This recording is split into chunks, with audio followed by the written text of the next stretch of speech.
Hi there guys, I'm Nikhil from Greedy Tech and I'm here to talk about the best phones that you can buy under 15,000 rupees. Now there is no perfect phone out there, especially in this price segment. Every phone has its own pros and cons, so you have to decide which one's best for you based on your priorities. Whether it's performance, cameras, battery life, just pick one or two that are most important to you and then pick the best phone. Now with all that said, the first phone I would suggest you to buy under 15,000 rupees is Realme 1. Now this phone is sold exclusively online on Amazon.in and the base variant starts at 9,000 rupees for 3GB of RAM and 32GB of storage. Next variant is priced at 11,000 rupees for 4GB of RAM and 64GB of storage. And the final variant is priced at 14,000 rupees for 6GB of RAM and 128GB of storage. Yes, for just 14,000 rupees you're getting 6GB of RAM and 128GB of storage, so that's really massive. Now coming to the highlights, it has a glass build.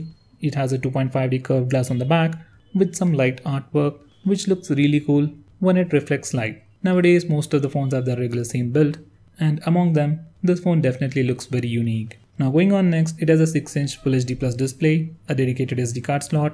It even has really good cameras. It even has portrait mode for both the front and rear cameras, vivid mode and stickers, and many more camera features. It even has a super fast face unlock feature.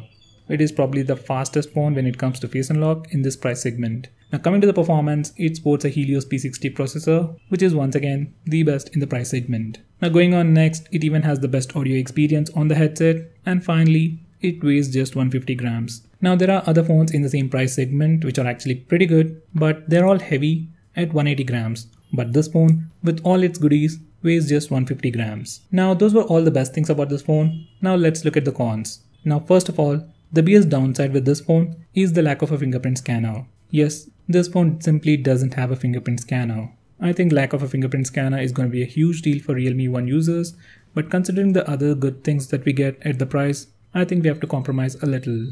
Next, portrait mode for the rear camera isn't that good. It just uses a single camera, so it's completely software based, and edge detection is not as good as Redmi Note 5 Pro. Now the final con is that this phone doesn't have any video stabilization like the Redmi Note 5 Pro. So if you record a lot of videos, then once again, this phone won't be a great pick.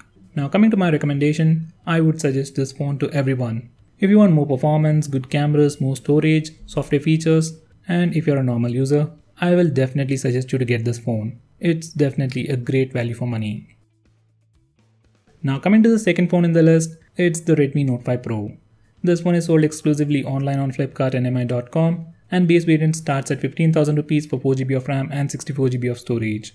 Now this is like a very safe option. It really has everything and all of those things work really well. In terms of performance, it is the second best in the list. It sports a Snapdragon 636 processor and it is really powerful. Next, it has a pretty good display, a 5.99-inch display with Full HD Plus resolution with Corning Gorilla Glass and 500 nits of brightness. It also has a bigger 4000 mAh battery and also supports fast charging. It also comes with a lot of cool software features, regular updates, and most importantly, routing doesn't void warranty. Now in my opinion, cameras for regular pictures and regular selfies are better on the Realme 1, but for portrait shots using the rear camera, front camera, and even for video recording, Redmi Note 5 Pro is better. Now coming to the cons, cameras are good on this phone, but they're not the best. Next, this phone is heavy. This phone weighs 180 grams without the case and about 200 grams with the case that comes free in the box. And finally, this phone doesn't have a dedicated SD card support. So if you want more storage, you just can't use 2 SIMs on this phone. That's probably one of the biggest downside with this phone. Now coming to my recommendation, I'll recommend this phone for tech enthusiasts who want to root their phone and do all kind of development stuff. Even for photography enthusiasts who want to take better pictures, have more control over the cameras, and finally for people who just want a safe choice. Something that works without any issues and does everything. So if you're one of those people, you can definitely go with Redmi Note 5 Pro. By the way, performance on this phone is also really good. Fingerprint scanner works very well. It also has face unlock. It's not as good as Realme 1, but it's usable. Now coming to the third phone in the list, it's the Asus ZenFone Max Pro M1. Even this phone is available in 3 variants. Base variant starts at 11,000 rupees for 3GB of RAM and 32GB of storage. Next variant is priced at 13,000 rupees for 4GB of RAM and 64GB of storage. And the final variant is priced at 15,000 rupees for 6GB of RAM and 128GB of storage. Now with the final variant, you get better cameras and more storage, but right now it's not in sale and we are not sure how good this phone is going to be and when this phone will be available. So I'm just gonna completely ignore this variant and just consider the base variant and the 4GB RAM variant. Now coming to the highlights, It has a pretty good 6-inch display. It comes with pure stock Android and it is pretty responsive. It comes with the same Snapdragon 636 processor seen in the Redmi Note 5 Pro. So in terms of performance and for gaming, it's pretty good. And unlike the Redmi Note 5 Pro, it actually has a dedicated SD card slot. So that's one major advantage. It also has dual VoLTE, so you can use 2 Jio SIMs on this phone, which is kind of a rare thing these days. And finally, it has a massive 5000 mAh battery. Now coming to the cons, cameras, especially the front-facing camera, isn't that good. Fingerprint scanner is slow, doesn't have fast charging, and it weighs 180 grams and it's definitely heavy. Now I'll recommend this phone for people who want performance, pure stock Android, and most importantly, a massive 5000 mAh battery. Now as this phone comes with a dedicated SD card slot, I'll suggest you to get the base variant, that's the 3GB RAM variant, use the SD card and save some money. Now the fourth phone in the list is Redmi Note 5. Now I would recommend this phone mainly for people who are looking to buy a phone under 10 or 12,000 rupees. Now even this phone has a good 5.99-inch display with Full HD Plus resolution and Corning Gorilla Glass. It has an older Snapdragon 625 processor, but still pretty good. It also has a 4000 mAh battery and comes with fast charging. Now coming to the cons, once again it's heavy at 180 grams. Its front-facing camera isn't that good. There is no electronic image stabilization for video recording, and there is no dedicated SD card slot either. Just like all the Xiaomi phones, routing doesn't void warranty, so that's a good thing. Now I'll recommend this phone for people who want a stable phone around 12,000 rupees. They don't need the best cameras but want good performance, bigger screen and better battery life, then you can definitely go with this phone.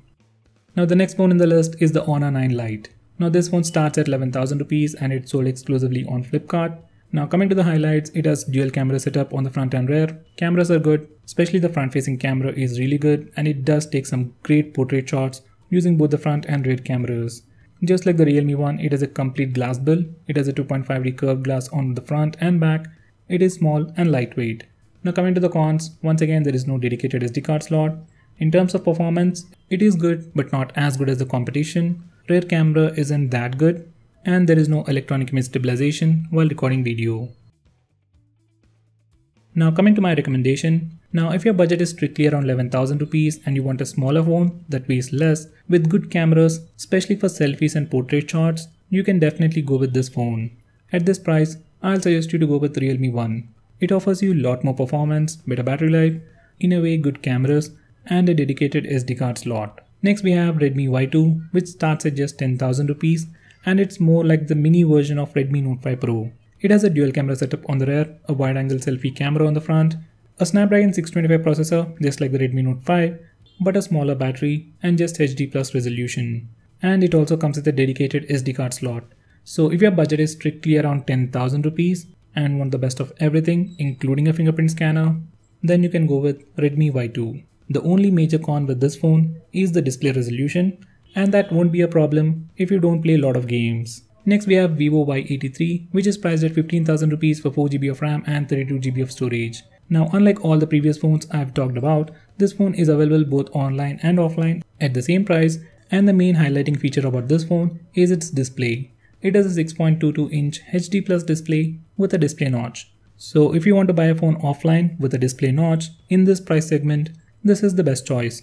We also have Oppo A3s at 12,000 rupees, but it just comes with 2GB of RAM. So I would recommend you to go with this phone instead of that phone. Once again, that too if you want to buy a phone with a display notch in this price segment offline. Now there are 3 Moto phones in the same price segment, Moto G6, G6 Play and the Moto E5 Plus, which offer you very similar set of things. Good cameras, bigger battery life, stock Android. Unless you really want to buy a Moto phone, I will not recommend you these phones. And the same goes with the Samsung phones. If you really want a Samsung phone, you can get the Samsung J6. But once again, that's not what I would recommend you to do. So guys, those were the phones that I would suggest you to buy under 15,000 rupees. I know the video is pretty long. I just wanted to give you as much information as possible for you to make the right decision. Now out of all these phones, which phone will you pick and why? Do let me know by commenting below this video, and if you're planning to buy any of these phones, use the link in the description. It really helps the channel. If you want us to make any specific video, tweet out to us with the hashtag AskGreedyTech on Twitter and we will try to make it as soon as possible. I'm Nikhil from Greedy Tech signing off. Have a nice day.